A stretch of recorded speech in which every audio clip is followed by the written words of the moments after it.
নমস্কার বন্ধুরা, আজকে আমি রান্না করব পনিরের একটা রেসিপি। তার জন্য এখানে পনিরটা আমি ভেজে নিলাম। পনিরটা ভাজা হয়ে গেছে, আমি তুলে নেব। পনিরগুলো ভেজে তুলে নিয়েছি। এবার ওই তেলের মধ্যে আমি পটলগুলো ভেজে নেব।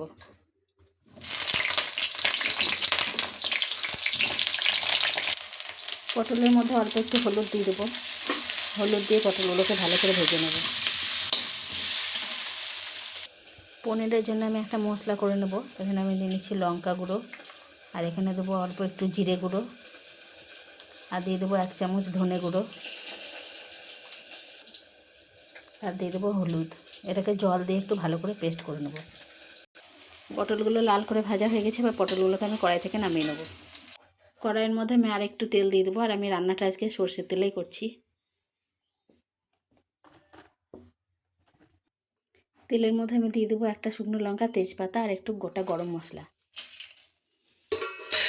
দিয়ে একটু ভেজে নেব।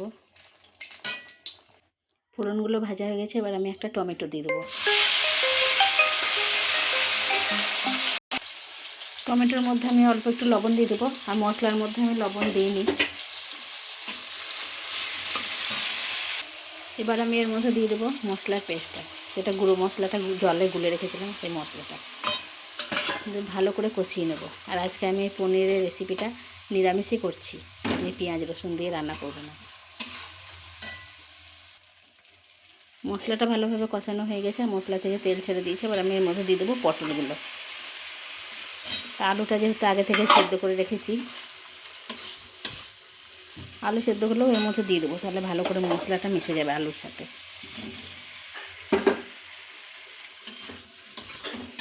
আমি 1 মিনিট মতো আলুটা মশলার সাথে মিশিয়ে নেব। আলু পটলের সাথে মশলাটা ভালো করে মিশে গেছে। এবার আমি এর মধ্যে দিয়ে দেবো সেদ্ধ করা মটর।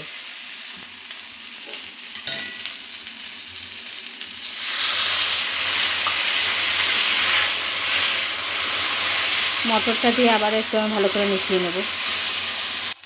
এবার আমি দিয়ে দেবো এর মধ্যে গরম জল।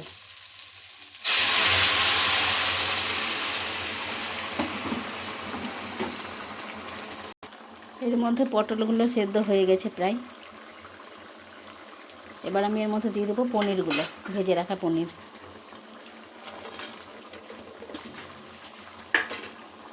এবার আমি এটা ঢাকা দিয়ে 3 মিনিট মতো রান্না করে নেব। পটলটা তাহলে ভালো করে সেদ্ধ হয়ে যাবে। ঢাকা দিয়ে আমি কিছুক্ষণ ফুটিয়ে নিয়েছি। এবার ঢাকাটা খুলে নেব। আর এর মধ্যে দিয়ে দেবো একটু গরম মশলা গুঁড়ো, দিয়ে ভালো করে মিশিয়ে নেব। এবার আমি আঁচটা বন্ধ করে দেবো। আমার এই ভিডিওটা কেমন লাগলো একটু অবশ্যই কমেন্টে জানাবেন।